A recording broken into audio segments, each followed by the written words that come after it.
अमूमन जब आप किसी के दर्द को समझते हैं, आपके अंदर कंपैशन या करुणा होती है, तब ऐसा होता है कि ईंट के भट्ठे से उठा करके किसी बच्चे को एक हाई कोर्ट का लॉयर तक बनाया जा सकता है।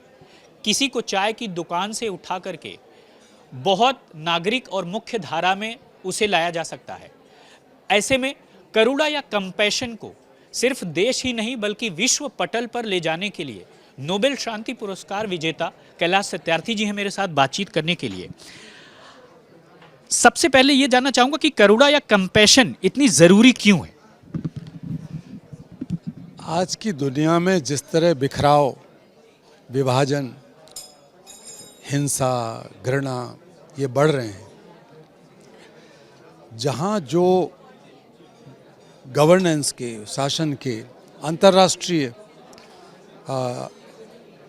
संस्थाएं हैं, उनकी ताकत, उनका प्रभाव कम हो रहा है। ऐसे में ज़रूरी है कि हम नए समाधान ढूंढें। भारत भले ही सैकड़ों समस्याओं की धरती हो, लेकिन ये 1 अरब से ज़्यादा समाधानों की भी माँ है। और मैं ये मानता हूँ कि यहाँ से हमें एक नए आंदोलन की शुरुआत करनी थी और अब हमने करी है। Satyarthi movement for global compassion.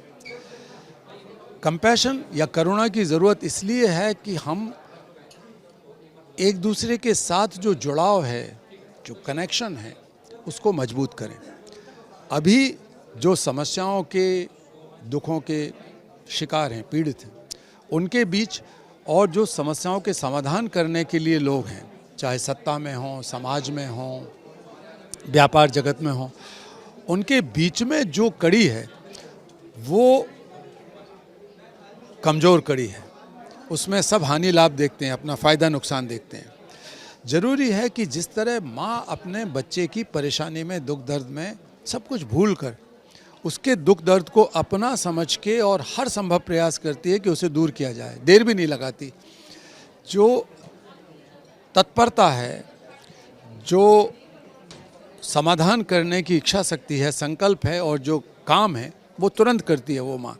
वही रिश्ता हमें होना चाहिए। ठीक है, यानी कैलाश जी एक और चीज़ कि अमूमन आपने देखा कि किस तरह से इजराइल हमास चल रहा है और यूक्रेन का वॉर हुआ तो बहुत सारे बच्चे भी प्रभावित हुए।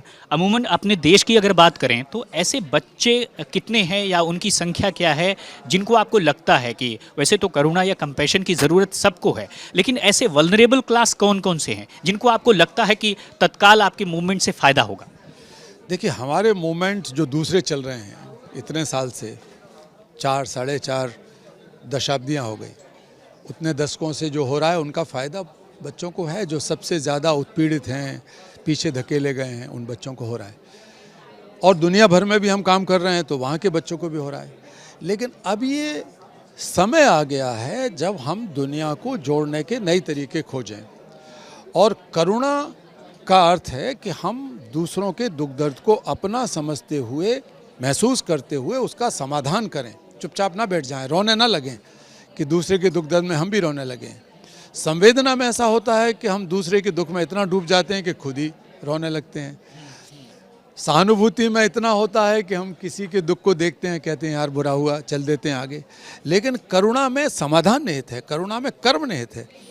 बिना सक्रियता के कर्म नहीं हो सकता। इसको अगर और गहराई में दार्शनिक पक्ष में ले जाएं तो ये निष्काम कर्म जो है वही करुणा है, कि अपने आप होता है वो। जैसे मैंने माँ का उदाहरण दिया कि माँ अपने बच्चे के लिए करती है तो उसका निष्काम कर्म है, वो अपने आप करती है। तो हमारे सबके भीतर करुणा है, लेकिन उस करुणा को हम समझते हैं कि ये एक नाजुक भाव है। नाजुक भाव। नोबेल शांति पुरस्कार विजेता कैलाश सत्यार्थी जी कहना चाह रहे हैं, अगर दुष्यंत के शेर के में कहूँ कि हंगामा खड़ा करना मेरा मकसद नहीं, मेरी कोशिश है ये सूरत बदलनी चाहिए। निश्चित तौर पर ये सूरत बदलनी चाहिए, ये कोशिश हम करते रहें।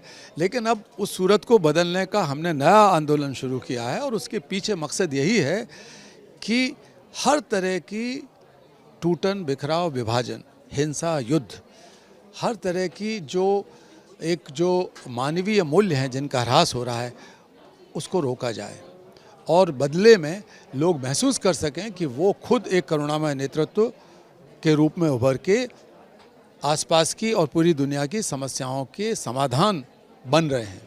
सो मनुष्यों को हमें अपने जीवन में समस्याओं की तरह नहीं जीना है, समाधान की तरह जीना है। समाधान की तरह जीना है, और जब किसी समस्या में समाधान निहित हो जाती है तो वहीं उसके साथ कंपैशन या करुणा आती है और तभी उसका समाधान भी हो जाता है। यानी साफ है कि अब वो बच्चे जो वल्नरेबल हैं उनके लिए इस मूवमेंट से काफ़ी ज़्यादा राहत मिलने की उम्मीद है।